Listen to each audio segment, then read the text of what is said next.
नमस्कार.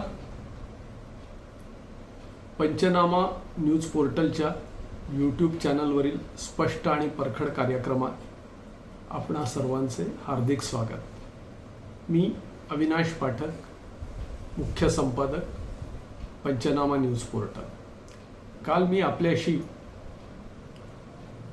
काँग्रेसचे प्रदेशाध्यक्ष नाना पटोले यांच्या नाना कळांवर संवाद साधला होता. हा व्हिडिओ व्हायरल होत असतानाच आणखी एक बातमी आली. त्या बातमीत नाना पटोलेंनी आमच्याशी 2014 साली धोका झाला असल्यामुळे आम्ही स्वबळाची भाषा करतो आहोत असा दावा केला. नानांच्या इतर वक्तव्यांमुळे राजकीय गोटात खळबळ माजली असली तरी या वक्तव्याने खळबळ माजल्यावरही या वक्तव्यात कुठेतरी तथ्य आहे असं जाणवतं.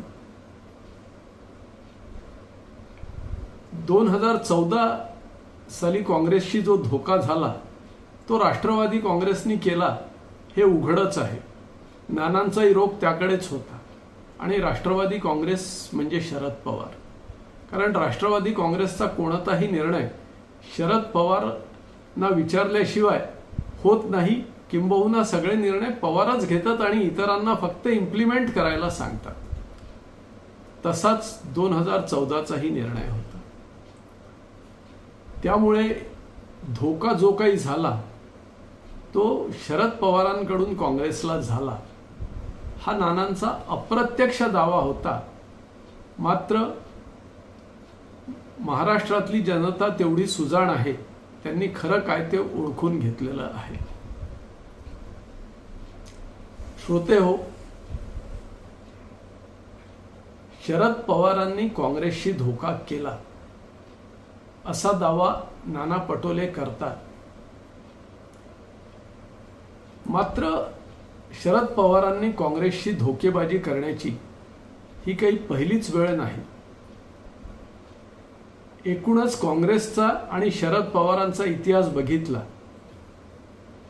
तर 1978 पासून अनेकदा पवारांनी काँग्रेसशी उघड धोकेबाजी केली आहे हे दिसून येते. या धोकेबाजीसाठी अर्थातच त्यांचा व्यक्तिगत किंवा कौटुंबिक स्वार्थ इतकाच होता, अन्यथा कदाचित त्यांनी ही धोकेबाजी केलीही नसती, हे सुद्धा लक्षात येते. आपण अगदी 1978 पासूनचा कालखंड बघूया. मी आधी बोललो 1978 मध्ये पहिला धोका झाला शरद पवारांकडून काँग्रेसला. तो प्रसंग आठवूया. त्यावेळी तत्कालीन काँग्रेसचं विभाजन होऊन 2 गटात काँग्रेस विभागली गेली होती. महाराष्ट्रापुरतं बोलायचं झालं तर एक इंदिरा काँग्रेस आणि दुसरी चव्हाण रेड्डी काँग्रेस अशा 2 काँग्रेस महाराष्ट्रात झाल्या होत्या. त्यावेळी शरद पवार हे चव्हाण रेड्डी काँग्रेसच्या सोबत होते. 1978च्या विधानसभा निवडणुकांमध्ये चव्हाण रेड्डी काँग्रेस आणि इंदिरा काँग्रेस आणि अजून काही मित्र पक्ष अशांचं मिळून एक संयुक्त सरकार महाराष्ट्रात सत्तेत आलं होतं. शरद पवार त्या सरकारमध्ये एक मंत्री होते.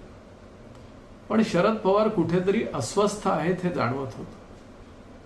त्यावेळी वसंतदादा पाटील मुख्यमंत्री होते.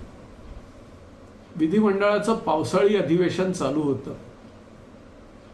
त्या अधिवेशनात एक दिवस अचानक शरद पवारांसह सुशीलकुमार शिंदे आणि इतर 3 मंत्र्यांनी आपले राजीनामे मुख्यमंत्र्यांकडे सादर केले.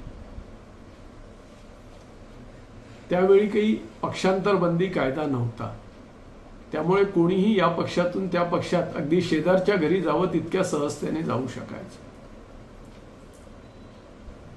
तेव्हा 5 जणांचे राजीनामे अधिवेशन चालू असताना आले आणि प्रचंड खळबळ उडाली. त्यानंतर अवघ्या 1-2 तासातच चव्हाण रेड्डी काँग्रेसमधल्या जवळजवळ 25 ते 30 आमदारांनी, त्यात काही मंत्रीही सहभागी होते, आम्ही पक्ष सोडतो आहोत असं पत्र दिलं होतं. पाठोपाठ इंदिरा काँग्रेसमधल्याही काही लोकांनी दिलं होतं. ही सगळी परिस्थिती बघता तत्कालीन मुख्यमंत्री वसंतदादा पाटलांनी सभागृहात हे जाहीर केलं आणि अधिवेशन माझ्या माहितीप्रमाणे 5 दिवसासाठी थांबवण्यात आलं. नंतर झपाटून घटना घडल्या. शरद पवारांसोबत बाहेर निघालेला जो गट होता त्या गटाने समाजवादी काँग्रेस स्थापन केली. त्यावेळच्या जनता पक्षाची साथ घेतली गेली. अजून इतर काही मित्रपक्ष त्यांना जॉईन झाले आणि महाराष्ट्रात पहिल्यांदाच पुरोगामी लोकशाही दलाचा प्रयोग करून शरद पवारांचं सरकार 1978 साली सत्तेत आलं. त्यावेळी शरद पवारांवर पाठीत खंजीर खुपसला, गद्दारी केली, अशा प्रकारचे अनेक आरोप झाले होते. मात्र शरद पवारांनी आपलं काम चालूच ठेवलं, सरकार बनवलं, मुख्यमंत्री बनले. हे सरकार जवळजवळ 18 ते 20 महिने चाललं. नंतर देशात सत्ता बदल झाल्यावर इंदिरा गांधींनी हे सरकार बरखास्त केलं. अन्यथा अजून 3-4 वर्ष पवारांनी असंच सरकार चालवलंही असतं. ही त्यांनी काँग्रेसशी केलेली पहिली गाजलेली धोकेबाजी. त्यापूर्वीही अनेक छोट्या मोठ्या अशा दगाबाजीचे प्रयोग त्यांनी केले होते असं काँग्रेसजन सांगतात. 1977च्या निवडणुकांमध्ये जनता दलाच्या लोकांना, जनता पक्षाच्या लोकांना आतून मदत करून काँग्रेसचे उमेदवार पाडण्याचंही काम त्यांनी केलं होतं असं बोलतात. खरं खोटं आपल्याला कोणतेही पुरावे नसल्यामुळे करता येत नाही. पण तेव्हापासूनचा हा पवारांचा इतिहास आहे. हा पहिला प्रसंग झाला. त्यानंतर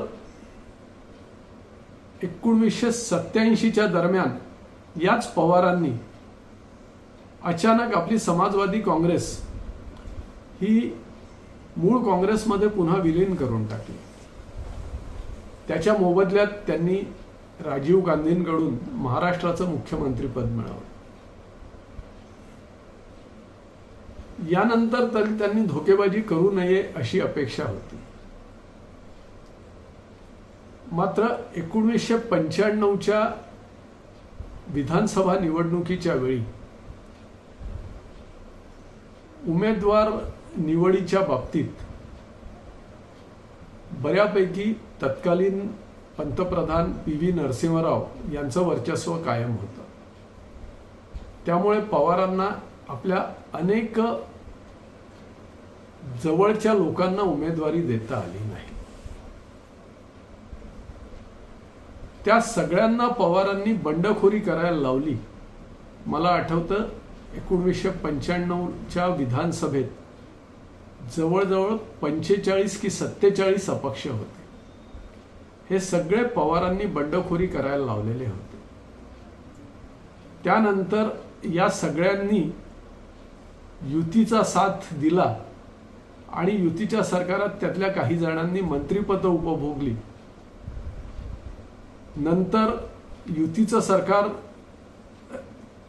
कार्यकाळ संपण्याआधीच त्यांनी राजीनामा देऊन सरकार बरखास्त करण्याची शिफारस केली. त्यानंतर हे सगळे युती सोबत असलेले जे पवारांचे अपक्ष होते ते पुन्हा पवारांकडे डेरे दाखल झाले.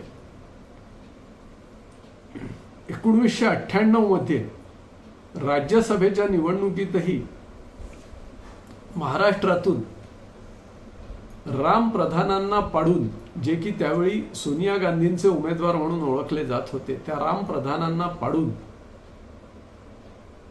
विजय दरडांना निवडून आणतानाही अशीच धोकेबाजी झाली होती. त्यानंतर खरी मोठी धोकेबाजी पुन्हा झाली ती 1999 साली. 1999 मध्ये लोकसभा बरखास्त झाली होती.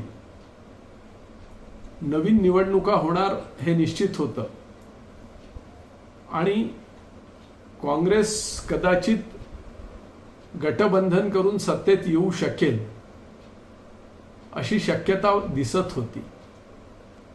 त्यावेळी काँग्रेस जर सत्तेत आली तर सोनिया गांधी पंतप्रधान होतील असं एक चित्र निर्माण केलं जात होतं. पवारांना ते नको होतं, त्यांना पंतप्रधान पद आपल्याकडे हवं होतं. मग त्यावेळी पवारांनी राष्ट्रीयत्वाचा मुद्दा पुढे करत, रादर परकीय व्यक्तीला पंतप्रधान पद कसं द्यायचं हा मुद्दा पुढे करत काँग्रेसमधून बंड केलं आणि महाराष्ट्रात राष्ट्रवादी काँग्रेसचं गठन केलं. ती राष्ट्रवादी काँग्रेस त्यांनी देशभर पोहोचवण्याचा प्रयत्न केला, अर्थात तो फसला हा भाग वेगळा. परिणामी काँग्रेसला देशातही काहीसा सेटबॅक त्यावेळी बसला, महाराष्ट्रातही बसला. मात्र याच पवारांनी अवघ्या 4 महिन्यात टोपी फिरवत महाराष्ट्रात वेळ आली तेव्हा ज्या काँग्रेसला आधी विरोध केला होता त्याच काँग्रेस सोबत सत्ता स्थापन करून सत्तेत सहभागी मिळवला. त्यानंतर 2004 आणि 2009 या काळात त्यांनी महाराष्ट्रात राष्ट्रवादी काँग्रेस सोबत सत्ता मिळवली. राष्ट्रवादी काँग्रेसने काँग्रेस सोबत सत्ता मिळवली आणि 2004 आणि 2009 या कालखंडात ज्या काँग्रेसला विरोध करून पवार बाहेर पडले होते त्याच काँग्रेस सोबत केंद्रात सत्ता मिळवून स्वतः 10 वर्ष देशाचे कृषी मंत्री म्हणूनही त्यांनी आनंद उपभोगला. या काळात आपल्या मुलीलाही त्यांनी राज्यसभेत पोहोचवलं. ही सगळी त्यांची धोकेबाजीच म्हणता येणार नाही का? त्याच पाठोपाठ पुन्हा काँग्रेसची जी धोकेबाजी झाली ती 2014 साली. हा माझा नाही तर नाना पटोलेंचा आरोप आहे. 2014 मध्ये लोकसभेच्या निवडणुका आटोपल्या. देशात भाजप स्पष्ट बहुमत मिळवून सत्तेत आला. त्याचे परिणाम नंतर 4 महिन्यांनी महाराष्ट्रात होणाऱ्या विधानसभा निवडणुकात दिसणार हे उघड होतं. त्यावेळी शिवसेना आणि भाजपमध्ये धुसफूस सुरू झाली होती. परिणामी अखेरच्या क्षणी शिवसेना आणि भाजप यांच्यातली युती तुटली. ही युती तुटल्याची घोषणा भाजपनेच केली होती. शिवसेना आणि भाजपची युती तुटली तरी त्यावेळी काँग्रेस आणि राष्ट्रवादीची तर युती होतीच. त्यामुळे काँग्रेस आणि राष्ट्रवादीला चांगली संधी मिळू शकली असती. पण नेमकं त्याच वेळी शरद पवारांनी महाराष्ट्रातल्या काँग्रेस राष्ट्रवादी सरकारचा पाठिंबा काढला. परिणामी सरकारच्या बरखास्तीची नामुष्की उडवली. पृथ्वीराज चव्हाणांना काळजीवाहू मुख्यमंत्री म्हणून काम बघावं लागलं काही दिवस आणि त्याचा फायदा निश्चितच भाजपला मिळाला. इथपर्यंतच करून पवार थांबले नाहीत. 2014च्या विधानसभा निवडणुका आटोपल्या आणि भाजप स्पष्ट बहुमत जरी मिळवणार नसला तरी बहुमताच्या जवळ पोहोचतो आहे हे दिसून आलं. त्यावेळी शिवसेना आणि भाजप हे एकमेकांविरोधात लढले होते. भाजपला काही जागा कमी पडल्या असत्या तर त्यांना कदाचित शिवसेनेच्या नागदुऱ्या काढाव्या लागल्या असत्या किंवा मग काँग्रेस किंवा राष्ट्रवादीमध्ये फोडाफोडी करावी लागली असती. या कशाचीही वाट न बघता पवारांनी पूर्ण निकाल जाहीर होण्यापूर्वीच भाजप जर सर्वात मोठा पक्ष असेल तर त्यांना सरकार स्थापनेसाठी आम्ही पाठिंबा देऊ अशी घोषणा करून शिवसेना आणि काँग्रेसची गोची करून टाकली. त्याचा परिणाम असा झाला की भाजप तर सत्तेत आला, नंतर भाजपला काही पूर्ण काळ राष्ट्रवादीची साथ घ्यायची नव्हती आणि शिवसेनेलाही सत्तेबाहेर राहायचं नव्हतं. मात्र नाईलाजाने उद्धव ठाकरेंना भाजप म्हणेल त्या अटींवर सरकारमध्ये सहभागी व्हावं लागलं आणि सत्तेत राहून विरोधी पक्षाची भूमिका नाईलाजाने बजावावी लागली. ही देखील पवारांनी त्यावेळी शिवसेना आणि काँग्रेसशी केलेली धोकेबाजीच म्हणावी लागेल. विशेषतः काँग्रेसशी तर ही धोकेबाजी होतीच. जर त्यांनी निवडणुकीच्या आधीच सरकारचा पाठिंबा काढला नसता तर कदाचित काँग्रेस आणि राष्ट्रवादीच्या जागा जास्तही येऊ शकल्या असत्या आणि त्याचबरोबर त्यांनी लगेच भाजपला पाठिंबा घोषित करून टाकला नसता तर जो प्रयोग 2019 मध्ये केला गेला तोच प्रयोग कदाचित 2014 मध्येही करता आला असता. त्यामुळे ही देखील धोकेबाजीच म्हणावी लागेल आणि त्या दृष्टीने नानांनी उचललेलं हे पाऊल हे रास्तच म्हणावं लागेल की पुन्हा 2024 मध्ये अशीच काही धोकेबाजी पवारांनी केली तर काय करता, म्हणून आधीपासून आम्ही स्वबळाची तयारी करून ठेवतोय. ही त्यांची भूमिका तशी रास्तच म्हणावी लागेल. श्रोते हो, पवारांची ही अशी तळ्यात मळ्यात ही भूमिका कायम राहिली आहे. 1999 मध्ये महाराष्ट्रात पवार काँग्रेस सोबत होते, मात्र त्याच वेळी त्यांचं केंद्रातल्या राष्ट्रीय लोकशाही आघाडीसोबत छुप प्रेमसंधान चालू होतच. अटल बिहारी वाजपेयींकडून बरेच फायदे त्या काळात त्यांनी मिळवून घेण्याचा यशस्वी प्रयत्न केला होता. आजही ते इकडे भाजपला विरोध करायच्या गोष्टी करतात आणि इकडे भाजपसोबत संगनमत करून काही ना काही मिळवायचं अशा त्यांच्या हालचाली सुरू असल्याच्या बातम्या येतात तरी किंवा पेरल्या जातात तरी. आता 2 दिवसापूर्वीच पवार भाजपच्या मदतीने राष्ट्रपती होणार अशी ही एक बातमी आली. त्याच पाठोपाठ पवार विरोधी पक्षाच्या राष्ट्रपती पदाचे उमेदवार राहतील अशी ही एक बातमी आली. मात्र पवार जे बोलतात तसे करतीलच असं नाही असं बोललं जातं.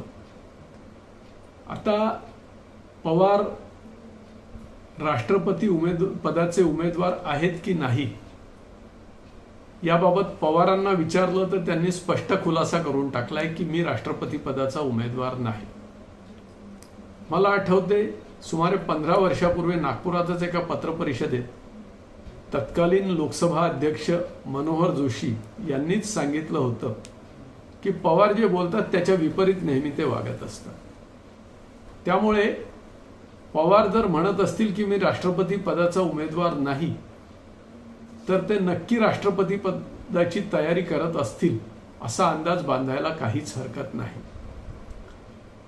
आणि एखाद्या वेळेस ते सहमतीने सर्वपक्षीय राष्ट्रीय उमेदवार म्हणून पुढे आले तरी त्यात विशेष आश्चर्य वाटणार नाही. तसे झाले तर ती पुन्हा काँग्रेसशी केलेली एक मोठी धोकेबाजी ठरेल. अर्थात पवार आता कोणाशी धोकेबाजी करतात, सर्व मताचे उमेदवार होऊन काँग्रेसशी धोकेबाजी करतात की सर्वमताचा उमेदवार होऊन नंतर भाजप सरकारला राष्ट्रपती म्हणून अडचणीत आणून भाजपशी धोकेबाजी करतात। याचं उत्तर आपल्याला काळच देणार आहे, त्यासाठी आपल्याला वाट बघावी लागणार आहे। श्रोते हो, हा व्हिडिओ आपल्याला कसा वाटला त्याच्या प्रतिक्रिया आपण निश्चित कळवा। आपल्याला हा आवडला असल्यास आपण लाईक करा आणि इतरांना शेअरही करा। आपण आमचे यूट्यूब चॅनल सबस्क्राईब केले नसल्यास सबस्क्राईब करा आणि इतरांनाही सबस्क्राईब करायला सांगा। नमस्कार।